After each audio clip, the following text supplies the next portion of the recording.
In this story, we follow Ian, a socially reclusive and visibly anxious man who, in an attempt to escape his personal demons, decides to hike through a forest in New Zealand, and upon arriving at the trailhead notices several other cars already parked. He checks his phone and sees multiple missed calls before tossing it aside with a sigh. His gaze drifting to the entrance where one particular car catches his attention because a strange figure seems to be watching him motionless until he startles, when a local woman suddenly appears beside the car and casually asks if he's going to explore the new trail extension, warning him about traps along the way and mentioning a creature called Mimi that has been killing animals in the forest. Ian nods uncomfortably, and when she asks if he's hiking alone, he confirms, receiving a suspicious glance before she says goodbye, prompting him to look back at the car in search of the figure he thought he saw but finds nothing. So he finally heads toward the trail entrance, pausing for a moment to take in the scenery before moving forward, despite the worried expression on his face. After some time, he reaches a sign indicating he's just 10 minutes from the parking lot and 9 hours from the nearest cabin where he could spend the night. He stops by a bush to tend to a heel injury caused by his shoes and takes a moment to calm himself. Further along, he spots a cheerful couple taking photos and chatting, so he slips off the path to avoid them, hiding until they pass. But when they start getting closer, he panics and ducks behind another bush near the trail. The woman unknowingly steps near him to pick flowers while enjoying the view, and Ian stays perfectly still until they leave, exhaling in relief before moving to a new spot where he decides to eat something. But his solitude is interrupted by Nicky, a friendly and playful man who claims he noticed Ian earlier and decided to follow him. To Ian's dismay, Nicky offers to accompany him for the rest of the hike, and with little choice, Ian agrees. The two continue down the path as Nicky talks endlessly about his nomadic lifestyle, always visiting new places and working temporary jobs, eventually guessing Ian's profession, to which Ian says he used to run his own business, but when pressed about what happened, he avoids the question by claiming he needs to relieve himself. Nicky, unfazed, tells him to just go ahead. By late afternoon, they reach the cabin and see lights on, suggesting it's already occupied. They sit on the porch to take off their shoes and Ian checks his worsening heel wound. Nicky invites him inside, but Ian hesitates, masking his anxiety over encountering more strangers, finally stepping in to find Nicky chatting with the very same couple he had tried to avoid earlier and now making a point to introduce them to Ian. Monica and Austin are from Australia, and Nicky adds that Austin once worked as a park ranger in Zimbabwe. Monica studies Ian for a moment before asking if they have met before, and Ian quickly denies it, yet her eyes show she's not convinced. Later in the cabin's bedroom, Nicky comments that the couple seem to be on their honeymoon and jokes that Ian will probably have to deal with them having fun in the bunk bed above. Ian heads to the kitchen to cook a hamburger for dinner, while Nicky hovers beside him to heat his own meal, which makes Ian uneasy enough to pull the meat off the fire still raw. Nicky reassures him not to worry, so Ian puts it back to cook. Meanwhile, Monica asks Austin about an item she told him to pack, and as Ian listens distractedly, the pan catches fire. Nicky and Monica rush to control the flames while Ian, shaken by the sudden chaos and an anxiety surge, grabs his bag and slips out of the cabin into the forest. After only a few meters, he freezes at the sight of a dark and menacing silhouette on the trail. He glances around, and when he looks back, it's gone. So he turns toward the cabin where Austin is on the porch smoking. Austin asks if Ian is leaving them, and Ian claims he just needed fresh air while casting wary glances toward the tree line. Austin wants to know what he was looking for, and Ian says he spotted some kind of animal. Austin wonders if there are bears in the area, then tells a story about facing court in Zimbabwe for killing a lion that was attacking his dog. Nicky appears, reminding Ian to clean up his mess and calls him back inside. Later in bed, Ian lies awake, with his thoughts racing until early morning when he sits at the table to eat and Monica notices his exhaustion, asking if he slept. Ian insists he did, but she doesn't believe him and simply moves away. Nicky then appears, telling Ian to get ready as they will soon leave, and hands him a pair of socks to help with his blistered feet. The group sets off again with Nicky and Austin talking ahead, while Ian trails behind with Monica, who stops to admire some flowers and asks Ian to take a picture with her. Ian, slightly uncomfortable, urges Monica to hurry so they can catch up with the others. And soon the group stops to rest by the riverbed, where Nikki tries to catch fish with his hands, while Austin and Monica remark that they haven't seen any native birds on the packed cities. Hike, noting how even the sound of chirping is absent. Ian explains that predators like weasels and rats are responsible for the disappearance by eating chicks and eggs straight from the nest. The conversation shifts toward Ian's personal life, and when asked about relationships, he says he was married, prompting Nikki to press about the reason for the separation, but Ian gives no detail. Austin then bluntly asks if he has been with other women since, and Ian, visibly uneasy, admits he has before pulling away from the group to control an anxiety surge. In the forest, he notices fresh bloodstains on a tree and quickly returns to inform the others. Austin downplays it, suggesting it could be a weasel. They continue on with Nikki talking non-stop at the front while Ian lingers at the back, glancing over his shoulder at a shadowy silhouette trailing them. He calls Austin to confirm if he can see it, but Austin says there's nothing there, and Nikki and Monica agree. Losing sight of it, Ian shrugs it off as an animal and urges them forward until they arrive at another cabin named Tui. Inside it's empty, but Ian spots two backpacks near a window, which excites Nikki, who guesses from the colors they might belong to girls. Austin finds a guitar and begins to play, lifting the group's mood as night falls and they enjoy the music while Ian sits by the fireplace. Nikki approaches, saying he thinks Monica likes Ian and invites him to join in, but Ian declines. Later in the dead of night, Ian sits alone, unable to sleep, thoughts pressing in until he moves toward the cabin door and is startled by Nikki's flashlight. Nikki, concerned, asks what's wrong and offers sleeping pills. Taking them together, Nikki opens up about knowing how hard it is to disconnect from the past and asks what Ian is thinking, pulling back when he feels intrusive, but this time Ian answers that he's exhausted, yet unable to rest and craves quiet. Though the silence here only amplifies his thoughts and mistakes and how weak he feels. When Nikki asks why, he simply says he just is, excusing himself to get water before bed.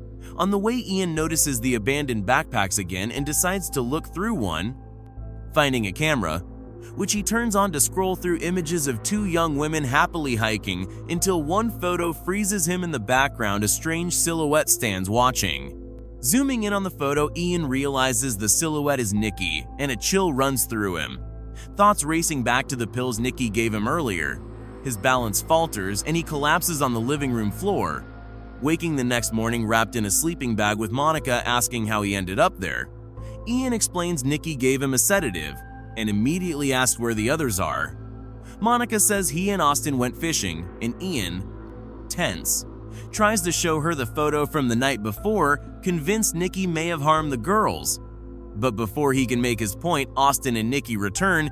Ian, gripped by the horror of his suspicion, confronts Nikki about why he appears in the photo looking at the girls. Austin asks to see it, but the camera battery is dead. Nikki, feigning confusion, says he has no idea what Ian is talking about. Ian accuses him outright of killing the girls, which shocks everyone. Nikki insists they may have just gone walking and left their backpacks. Ian then accuses him of drugging him the night before, and Nikki fires back that Ian himself asked for the pills. Ian presses further, asking why Nikki appeared behind him on the trail when the photo shows he should have been ahead. Nikki says he went back to the parking lot. Monica asks why, and he answers to get something from his car. Ian challenges how they never crossed paths, and Nikki counters that Ian could have been off the trail hiding. A tense silence hangs until the girls from the photo suddenly appear at the door. Everyone is stunned as they chat with Austin and Monica about their hike. While Ian and Nikki keep to the side, Ian quietly sets the camera on a bench and takes his bag outside. One of the girls spots the camera and asks if it's theirs. Monica says they were just trying to figure out where the girls had been. Ian apologizes and asks if they know Nikki, adding that he appears in one of their photos. The girls ask how they know what's on the camera, and Monica and Austin repeat they were only trying to trace their route. The girls change the subject and Ian starts to walk away again, but turns back. Asking Nikki to talk, he apologizes for accusing him, and Nikki surprises him by reacting with total understanding and forgiving him immediately. Ian extends the apology to Monica and Austin, who assure him there's no need, saying they might have drawn the same conclusion. The group bids farewell to the girls and continues the hike. At a fork, they argue about which path to take and decide to split. Ian and Nikki taking the forest route so the couple can have time alone, they soon lose the trail, and Nikki nearly steps on a bear trap hidden in the undergrowth before, complaining of stomach discomfort, stepping away to relieve himself. They keep searching for the trail but have to stop again for Nikki to relieve himself, and while Ian waits, he feels eyes on him. Spotting the same silhouette that has been haunting him since the start, he asks Nikki if he feels watched too, but Nikki quickly says there's nothing there. After a tense pause, Nikki catches the distant sound of a waterfall, and they regain hope of finding the right path, following it until Ian is seized by a strong premonition that something bad is coming. Nikki brushes it off, saying Ian always feels that way, and urges him forward, handing him a flashlight. Darkness falls and they are still on the trail when Ian trips and drops it. Nikki insists he go pick it up since it was expensive. On the edge of an anxiety attack, Ian forces himself to get it, but as he approaches, he feels a presence and sees the dark silhouette staring at him. Panic surges and he runs, bursting back onto the trail where the whole group is gathered. Breathless and terrified, he asks if anyone saw the creature, and when no one answers, he accuses Austin of chasing him, but is met with silence. At the next cabin, Austin, Monica and Nikki whisper about his mental state and decide it's safer if Ian doesn't finish the trail, meaning Nikki will escort him back. The group explains this for his safety, and they all turn in for the night except Ian, who lies awake haunted by memories. The next day, Nikki and Ian start back along the trail until they rest. Ian apologizes for making Nikki return and interfering with his plans, but Nikki says he needed to go back anyway.